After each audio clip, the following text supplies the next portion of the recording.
Greetings and welcome to YAS Podcast, formerly known as YAS Podcast. This is our podcast, all of ours.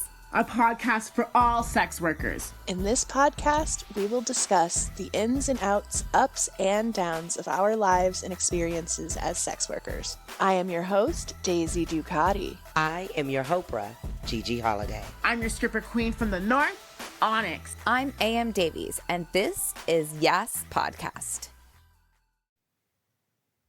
Hello and welcome to YAS Podcast. We are here today. I'm so excited to interview Inten ity Bankroll. She's right up my alley. I know she is. I know. I cannot wait. What are you most excited about? I'm excited about the thing that we just talked about a second. I don't want to give it away, but what are you most excited about? I want to talk about some of Inten ity's film projects because that's something that I am also getting into myself. So I want to know more. Absolutely. I knew you guys would be paired so well. I knew it. Yeah. Speaking of cool things, I just want everyone to see my freaking sign. Yes. Look at how cool that is. I feel so professional. After 5 years of doing the podcast, I finally have a sign behind me. It only took that long. But it's so cute. It's so legit. I know, right? I love it. Thank you for noticing. But yeah, no, I'm excited to talk to Inten ity. We've been going back and forth a bit. And she just seems so interesting. And I love that there's this connection with her to stripper co-op in Los Angeles. So I know that she works with like a bunch of my friends. Yeah, so I just love like the intersectionality of what's about to happen on this episode, especially with you both being lovers of making film. So I can't wait to hear you guys talk all about it. Yeah, I'm so excited. Yeah. Inten ity. Do you want to bring her in the room? How are you, Inten ity? I'm doing well. I'm so excited to be here. Like, this is so fun to me. So, yeah, thank you for having me. It's amazing having you. I'm so excited to hear what's going on and talk to you about what you've been working on. So what have you been up to lately? Many things. I definitely am a multidisciplinary artist in every sense of the word. So I touch many different fields and wear many different hats. So obviously I'm a sex worker, so that's, bread and butter, but I'm an artist. So I work in film, I work in multimedia, I work in movement. Latest, I am currently in development on a feature film called Holy Body. And I also have a docuseries I'm working on called Source from the Trade, as well as an erotic summer reading list that's very pro-femme, pro-queer, pro-ho, called The Reading Room as a Strip Club. So excited about all of those things. Plus more, because I don't know how to sit down. So. That's so much fun. You got so much going on. I love it. Well, I literally have always been this person. So it's fun to now have even more clarity on who I am and what I want to say. So I love that. And before I forget, you go by she, her pronouns, correct? Yes, she, her. Okay. And yours are? I'm also she, her. Okay. Okay. So let's talk about this docuseries. What was it called again? Stories from the Trade. What's So it gonna be about? yeah, I kind of was, I don't want to say loosely inspired, but seeing so much content online about sex workers and strippers, but I never really felt like it was coming from a lens of our voice or what we wanted to say. So I wanted, me being a stripper, a sex worker, I wanted to create, and also having a whole master's in film, I'm always looking for ways to blend my talents with my interests and my lived experience. Yeah. And so I came up with the idea of to have Stories from the Trade, where it's very intimate. I literally built these, me and my partner built these Playboy kind of like walls. So we have this cute little background and it's like film like on my bed. And it's like so intimate of just like talking about their experiences, how they got into the work, what it means, because I think, especially with the media, it's always portrayed typically through a male gaze of what we do and how we got into this work. And I definitely am not seeking to glamorize it, but speak true to or let others speak true to their stories. And so I'm definitely want to get a wide range of experiences. So I definitely, one thing I'm really, really interested in is getting sex workers who are street-based, their voices, because often in this kind of what we see so much in the online communities is very like pro liberation, but it's also some experiences specifically street-based that in marginalized communities that have a different perspective. So I want to really add to the narrative and also make it more whole. So yeah, I'm really excited about it. That sounds awesome. I can't wait to see it. And like you said, it's so common to see these stories about sex workers told from an outside perspective, and like it can either be very fetishizing or just like a very one-sided perspective, and I think it's great to see it like coming from sex workers about sex workers telling their own stories. I Yeah. think that's going to be awesome. I can't Thank wait. you. Now, there's also too of like I feel as though when it's not forced by us, it's easy to become sensationalized. Mhm. And like all the sex workers I know, all the strippers I know have multiple things going on. Everyone has multiple projects. It's more versus like in the media or people who don't. Some people have never met a stripper personally. Some Yeah. people have never met a sex worker. So they only have this idea of like who we are when it's like, well, no, we're just people. And I feel the same way about queer stories where it's like, it's all this raunchy and like, no, we're just people. So it's like humanizing it is what I think the main goal that I see throughout all of the art that I make. So humanizing it. Yeah, and it seems like a lot of people who are on the outside like don't understand that we're also not a homogenous group. Like we're all individual people with Just individual like the rest of stories. the world. Like, it's no, we cook dinner just like you cook dinner. Like, nothing too crazy, guys. Totally. So, how do you blend art and sex work in sort of a unified path instead of keeping them separate? Yeah, I feel like this has definitely been, I'll be transparent and say that when I first got into sex work, I like made a clear distinction of like, this is this person and this is this person. And I had to come to a place of security within myself where I was like, I'm not compartmentalizing myself anymore because I don't want to compartmentalize my art. Yeah. And so it from there and in that perspective, that's when I felt encouraged and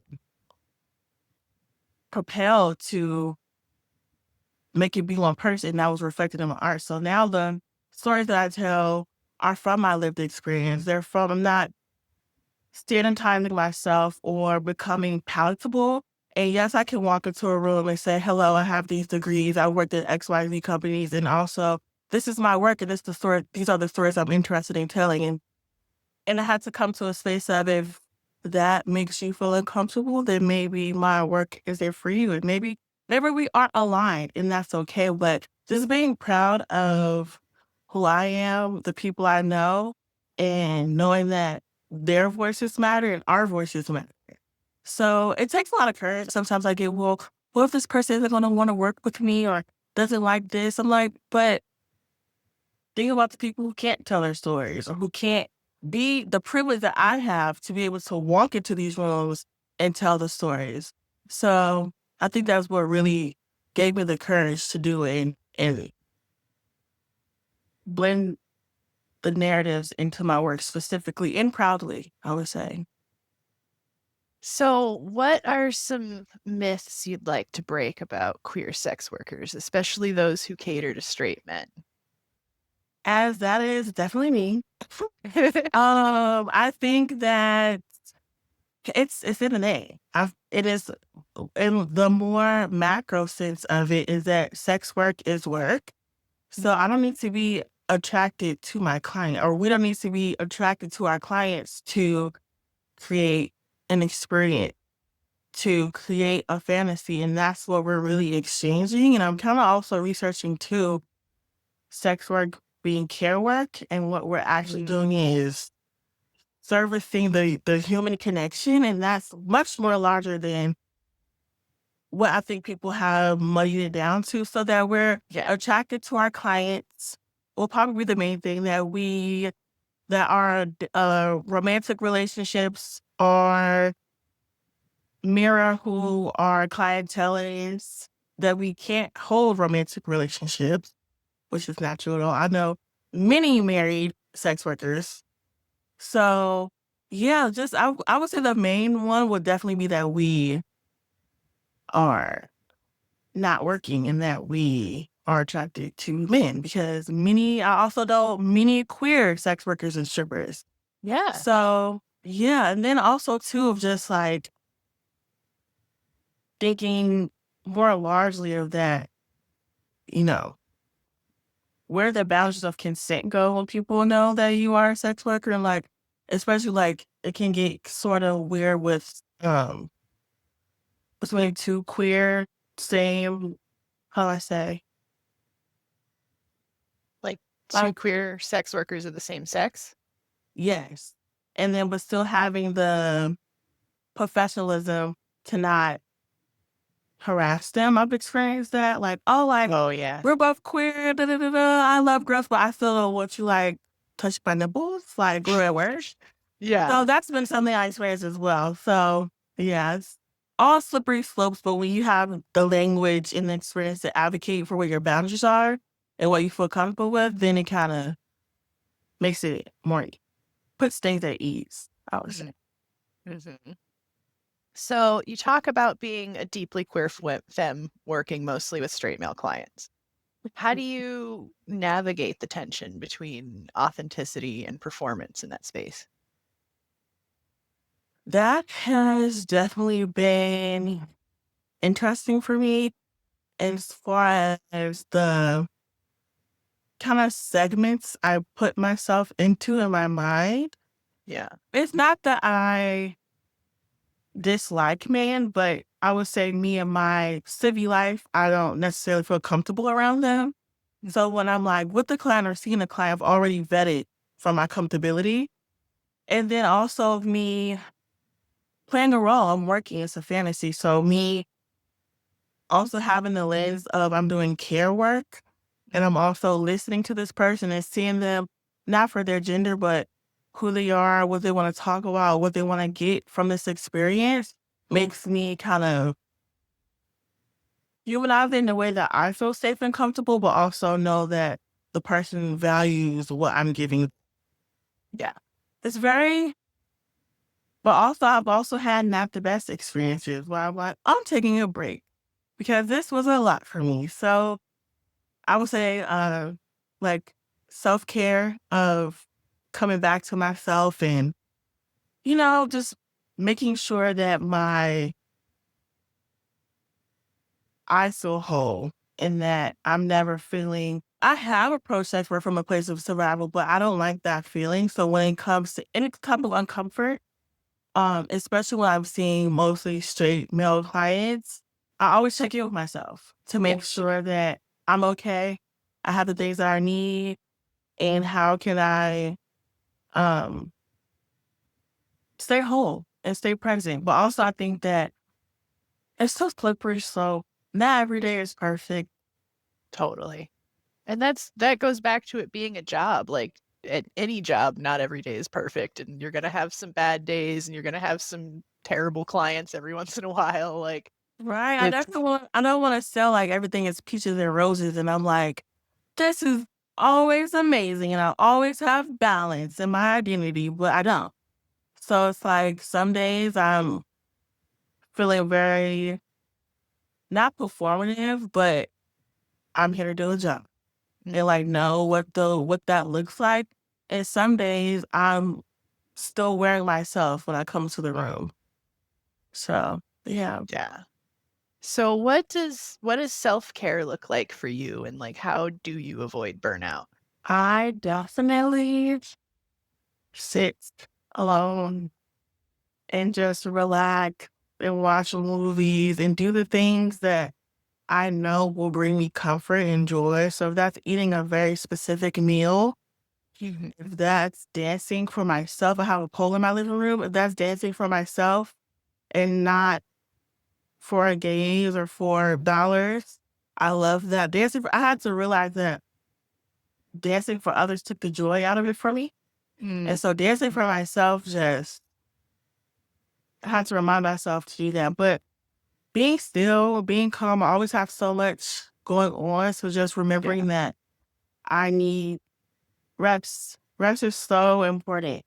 And whatever that rest looks like, it can still be movement, it can still be being active, but having a stillness within myself. So I can be not resting, but on a hike and feeling still in that way. But just finding more ways for my mind to be quiet, but enjoying it. But the older I get, I feel like self-care is so important. It's easy to feel like you are in a rat race and you have to be here and do that and do this, especially when you have big ideas and big goals. And also in the work that we do. But it's this quote by Audre Lorde: if I didn't define myself for myself, I would be crushed into other people's fantasies of me and eaten alive. And I just live by that. Like, I have to always come back to self and whatever that looks like on that particular day. Yep. There's a really interesting graphic. So when I first started, I worked at it was a place called the Lusty Lady. It was like a unionized co-op peep show. And we had this graphic up in the dressing room from Annie Sprinkle, and it was how to avoid burnout as a sex worker. And it gave all these little tips. I posted every once in a while on social media just to like remind everybody, but it has tips like remember to take time for yourself, remember to take time away from work, and like be ready to say no to money sometimes if it's not good for your own mental health. It's really important to take that time and space for doing your own thing and being in your own mind.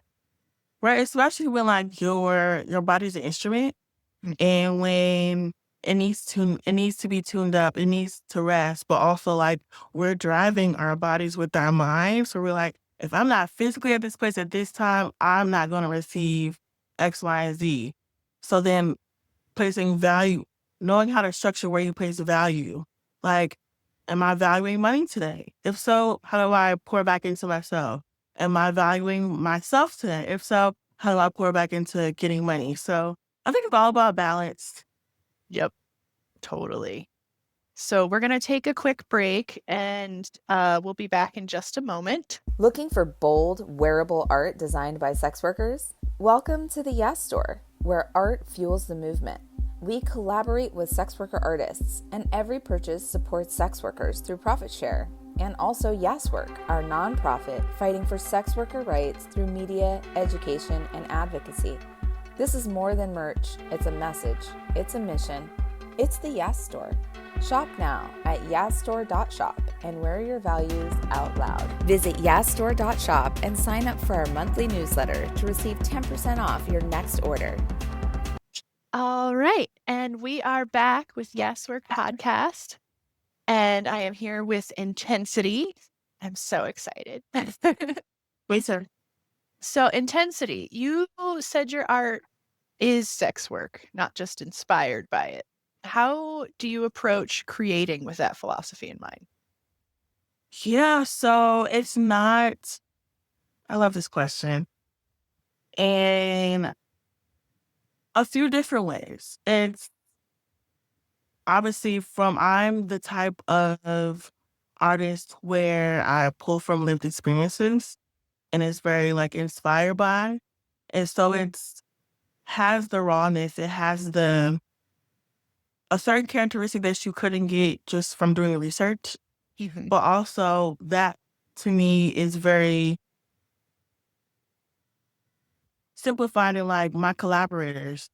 I know sex workers who are grips, who are directors, who are screenwriters, and actively filling my projects, both film and otherwise, with those collaborators because they often feel unseen, or that because of the work that they do, that they can't also be in Hollywood or be Hollywood adjacent as independent filmmakers. So just making sure that not only am I pushing my work forward as far as the authenticity of the storytelling that I'm doing, but also at the same time, I'm making room for those around me to fill the roles of collaboration. Yeah, there's so much talent in this industry. And Yes. beyond just being a sex worker, there's so much talent that can be used for so many creative projects. I think it's Yeah, and beautiful. just really like having the conversations of like, oh, you also do this? Like, I'm working on this. And like, that's why I see things of like more community events that are centered around storytelling so that we can actively see like skill sharing. Like, oh, I'm working on this. You'll be perfect for that. Oh, I need this. Let's collaborate on that so we can actually, build something bigger and like, but also tell the story that we want to tell. And also keeping that authenticity and keeping that rawness, but also not to glamorize, but to make it whole. Like we don't, and for example, in Holy Body, like, yes, we see her taking clients. Like, yes, we see her day to day, but it's not the sole focus. We also see her as a full, complete being and what her other aspirations are, the protagonist, and what is bigger for her and but also in the same breath, because I experience this as well. People hear that I went to XYZ school or hear that I'm working on this and that. And they're like, well, why did you do sex work? I'm like, because it's the work that I want to do. Like, Yeah. so kind of like making it, demystifying it. I feel like a big part of it as well. Yeah. And a lot of times, a common story that I hear from other sex workers is that we're doing sex work in order to fund our creative project. I hear that a lot as well. And it's like, oh, let's be clear. Like, I'm not trying to, this is the work this is the part of my work. It's not the because of my work, Mm-hmm. And I kind of also finding the language to correct people who like belittle. I think it's belittling because it's like, oh, you're only doing it so that I'm like, my approach to it, whether it's dancing or full service, is that I see it as care work. I do. I feel so much that people try to make it seem as like nasty or like beneath them type work Mm-hmm. when everyone, in some way, it affects, it's people engage with it in some way or not. Yeah. And so seeing it more as like really like, and I'm even having a epiphany now as I speak of like, of seeing people or me correcting people of them saying, this is work and kind of mapping it out of what the labor looks like and what we are exchanging. I'm giving you something, you're giving me something. Mm-hmm. It isn't just about $1. It's about the whole thing that you're getting as you walk away from this encounter with me. Mm-hmm. And there's so many times that we have fans or clients that reach out after and are like, thank you, you've helped me so much, you've taught me something, or like helped them through a really hard time. Mm-hmm. And you realize it's actually very important work and it's important companionship too. I had a client who saw me after their mom passed away. And the whole session, like, he just cried. And he just said, I thought this would make me feel better, but it didn't. And I just helped him as he cried into my bosom. And so it's like people don't see that part of it or like don't understand that it's so much more than what the media or people who don't know a sex worker personally boil it down to. I think that is at the heart of my kind of mission statement for my art, as Yes. well as how I move through the world as a sex worker in my experiences and the others that I know. So what stories or themes keep coming up in your creative work that you feel are often missing in mainstream portrayals of sex work? Yeah, I feel like I definitely touched on it a bit earlier, but just seeing, you know how you'll see in the media, they're a little bit better now, but it will be like the token Black friend and they were like one-dimensional. Or it'll be like the girl next door who was like super sweet always, but like people are whole and nuanced. So seeing more of the nuance of these characters where it's not just this struggling girl or this struggling girl, if I was a girl, where are the other people that exist? So like opening up to that, and it being forced upon or it being just every day, everyone makes thousands of dollars, like really making it a whole three-dimensional, full experience of not just what they do for work, because name anything in media that just focuses on someone going to work. It doesn't. I can't name one Right. show. Even if it's The Office, we were talking about the characters and what they enjoy doing in their interpersonal relationships. It never was about the paper company, you know? So like Yeah. making it full and whole and complete. And I feel like, you know, in recent times we've had some, you know, more light shed upon the industry. But what I hope that my work does is make sex workers feel seen in the way that they haven't felt seen before. And not only that, but encourage others to tell their stories, because it's not a monolith. Even if I talk to, with stories from the trade, even if I talk to 50 sex workers, there's 50 plus more that I haven't spoken to who has a completely different, unique, varied experience than the ones that I did. And so just not treating the industry as a monolith and making it more visible and more humanized. That's awesome. I'm so excited to see some of your work. Can you tell us a little bit more about Holy Body? I'm really excited to hear about this one. Yeah, so I would say it's a mix between a girl walks home alone at night and the bluest eye. I don't know. So it's stars our girl. She doesn't have a name yet. But she's a vampire sex worker who, instead of getting her blood from her clients, she gets it from her lover in like a holistic, compassionate way. And that's kind of like the arc of it. But what we really see is we see what it's like for her to have these humanized experiences with her clients, because of course you would expect, oh, a vampire sex worker, she's killing the clients. She's like taking them down because this is so bad. She's also street-based, because that's a big perspective that I feel is left out of the industry when we talk about sex workers, and why she's street-based and what she experiences being street-based that we don't see in the mainstream media. And also that she can be a lesbian and see only male clients and what that conversation brings about. And then also how these different streams between the work that she does, the relationship that she has, and the vision of herself. The reason why I wanted her to be a vampire is because kind of the lore of like the other is always the monster, and what that means for how she navigates the world as this pariah in a sense. So yeah, I'm really excited about it. At first it was going to be a short, but I'm like, I have so much more story to tell. It's going to be a feature.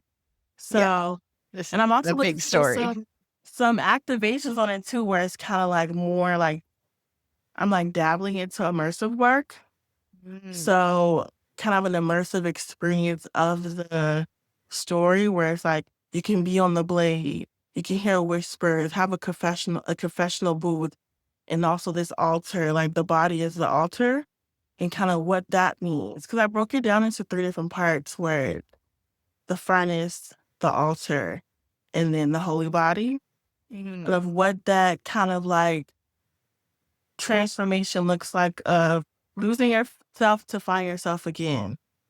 So lots of themes, very heavy, but very needed and very fun at the same time. I can't wait. I can't wait. It's going to be so good. What inspired you to write this story? What I was going to say, I feel like it's what do people say? My grand opus, like my magnum opus, my culminative art that I've been manifesting over the past few years because, as a woman who's queer, who sees primarily male clients, who's had a street-based experience, it's something that I feel like we don't see in media and that we rarely see talked about even on like social community forums. I feel like it's always so glamorized and always so curated on what we see and know. And so I wanted to tell that story of what that experience looks like, but also what does it look like to feel like an outsider in the world? Mm-hmm. And also, what does it look like to navigate? Because I don't know. I haven't seen a film or piece of media that showed a sex worker that was in a healthy, thriving relationship, so much so that someone would ethically give you their blood. I've never seen that. Never seen that. So, like, showing that we do have healthy relationships and that this work is chosen and if it's not, why not? What are some of the things to be precautious of getting into this work? Mm-hmm. So I think I'm covering a lot of ground with what I want to say, but I trust my vision and I trust my ability to get the picture that I see in my head onto the page.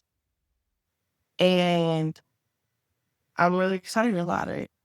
I'm excited too. It sounds like it's going to be amazing. And I'm glad, it's like sometimes we have stuff in your head and you're like, I think this is really cool. And so you're like, don't tell anyone. And like now I'm just now getting to the part where I'm like, this is the thing I've been thinking about for 5 years and I'm writing it now. To hear other people be like, we need this. I'm like, thanks, guys.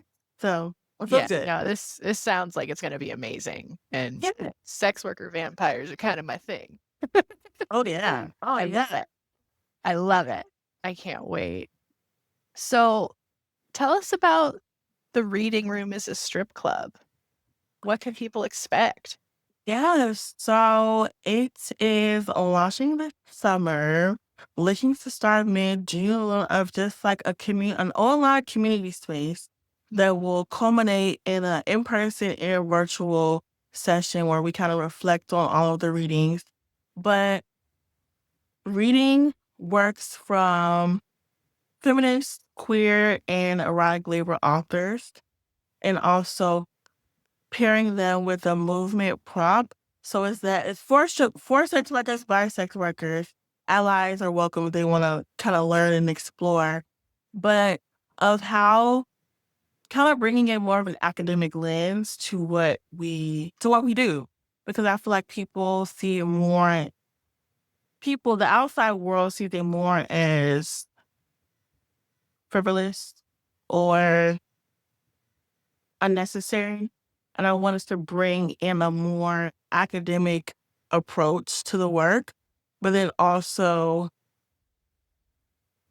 what does that look like on our bodies? We can read this text and I'm putting together the reading list now because it's going to be separate for each month and kind of per month. So curating it where it's, what does the text look like to read it, obviously, to discuss it, to make it accessible to those who it may not be accessible to, especially in our community.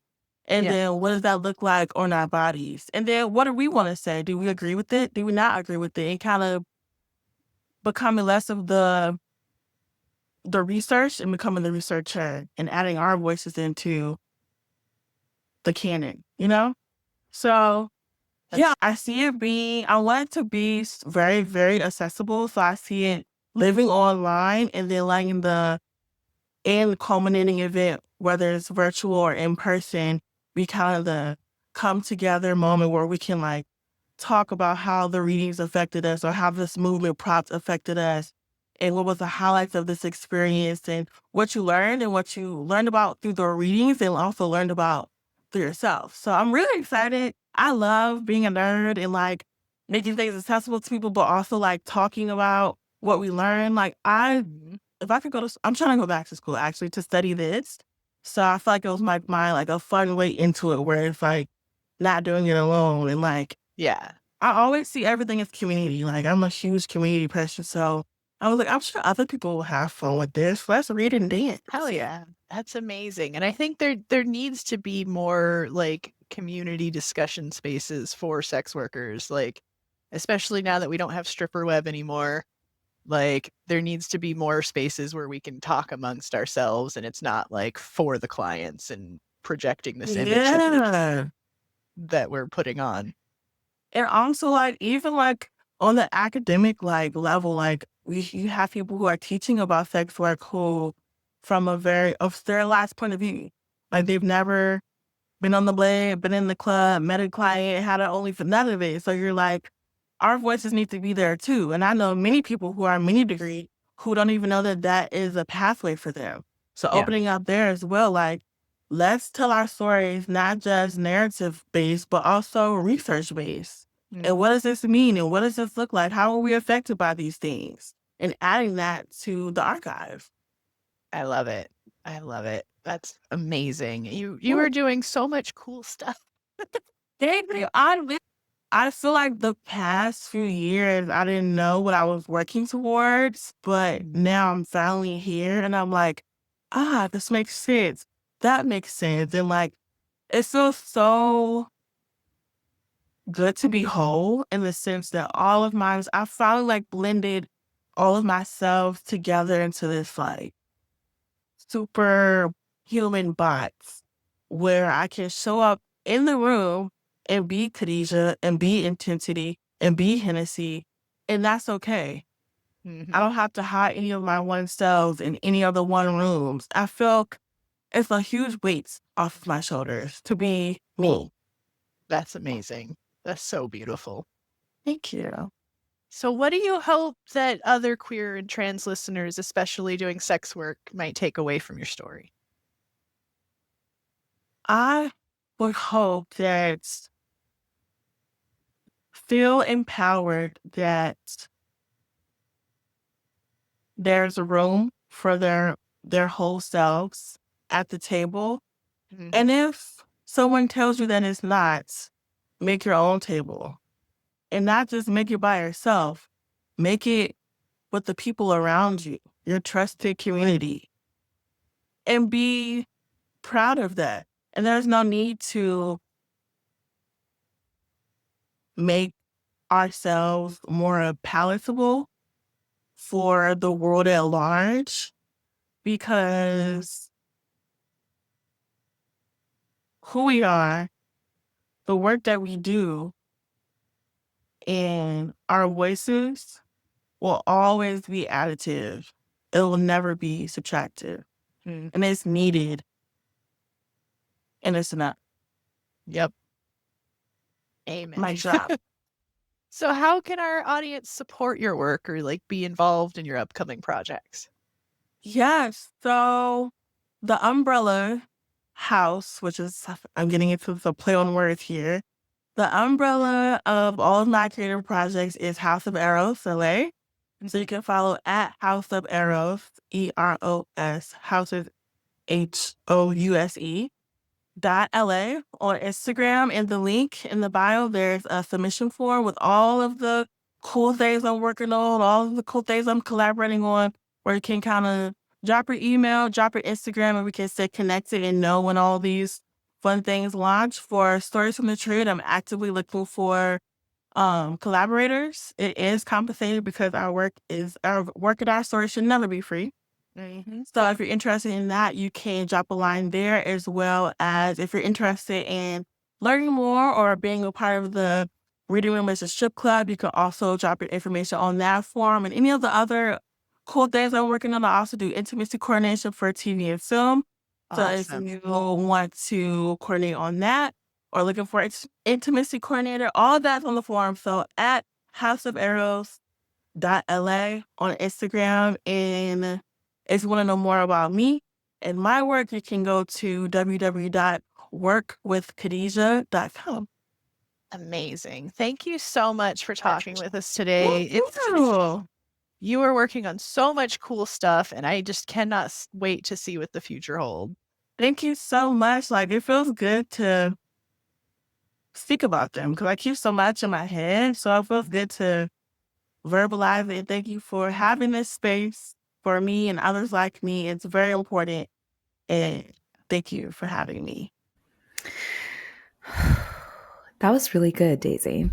That was amazing. That was I really am amazing. so glad we got to talk to her. Oh, me too. I especially I almost I got all choked up when she was talking about the client who saw her after his mother passed and how much care she gave him and that's what he really needed, And Yep. that's something that I talk to people about who don't really understand sex work. And it was so interesting because she had said also so many people don't know sex workers personally. And I was like, oh my God, that never even occurred to me because I know so many sex workers. Yeah. And I was like, imagine living a life where you get your information about sex workers just from movies, TV, the internet, the media, politicians, and how skewed. Yeah. A very one-sided view of what's going on. And Yeah. Very shallow view. Absolutely very shallow, because what she'd mentioned when he was crying into her bosom, that was very deep. And that's something, those are the types of stories. Cause yes, of course there's contact and there's sexual intimacy happening, but that's not all it is. And even that sexual intimacy that's happening, it's that sometimes because people can't get it elsewhere. Yeah. And sexual intimacy is so important to the natural body. Anyway, go ahead. Did I ever tell you about my very first in a regular club lap dance that I gave? No, but please tell me now. So I worked at the Lusty Lady first, which was a peep show. Yeah. And we gave lap dances, but it was a little different. But the first time I worked in a regular strip club and gave my very first regular strip club champagne room lap dance. It was this older gentleman. He was so sweet. And when we got to the champagne room, he just started crying. And I had no idea why. And I was like, what did I do? And I was new to the whole concept of giving lap dances, so I wasn't really sure what I was supposed to be doing to begin with. Right. And I was like, I don't know how to handle this. We just met 5 minutes ago. And and he proceeds to tell me about how his wife had passed away from cancer and he hasn't touched a woman since he's been with his wife. And he hasn't had any kind of intimate contact with a woman since he's been with his wife. And so just me holding his hand, walking him to the champagne room was overly emotional for him. And we ended up just spending the time with him crying in my lap while I gave him a hug. Oh my God, it's so sweet. Why does stuff like that get me so worked up? That is so sweet. And at the end of it, he seemed like he had a cathartic experience about it, because he was scared after losing his partner for so they've been together for decades. Oh yeah, that is so sweet and touching, but also not funny, but kind of funny. It's your first dance. Oh my God, that is so sweet. And that's what I'm talking about. And that was the point that she was making as well. It's there's so much dimensions. It's so dimensional, the work that we do in so many ways. And I'm just convinced that we're some of the most compassionate, thoughtful workers and people on the planet. I mean, because you have to be compassionate too, because when you're working in the club specifically, and there's all different kinds of people coming in and out all night, and you never know what type of person you're gonna get down on the couch with until you're there. Yeah. And then you have to like figure out how to make this person happy, you know? And it's just so, it's so complex. Yeah. Yeah. And you have to be able to not only read people, but like be there for them in a way that is, it's hard to explain because it's different for every single person you encounter. Yeah, absolutely. Well, that was like, that was just such an amazing interview. You two really clicked. I loved it. So Yeah. Yeah. I'm so excited to see some of her projects come together. Like, especially that genuinely excited. vampire one. Especially the Wow. vampire one. I can't wait. I love vampires. It's going to be so good. Yes. Yes. Oh, goodness gracious. Well, that was awesome. Yes. Great job today. That was today's episode of YAS Podcast, and I am Daisy Ducati. Thank you so much for joining us, and don't forget to like, subscribe, all those things. Yes. Yeah. We love doing this work, maintaining a platform for sex workers to tell their stories, entertaining and educating the public. If you love our podcast, please consider donating. We are now a 501c3, so your donations would be considered tax deductible. Go to yaswork.org/donate and easily send us some support to help keep this podcast going. That's yaswork.org/donate. YAS Podcast is produced by YAS Work, which is a nonprofit dedicated to educating and entertaining audiences about sex work through media. Learn more about how you can get involved in the podcast and our organization by visiting yaswork.org. That's YASWORK.org.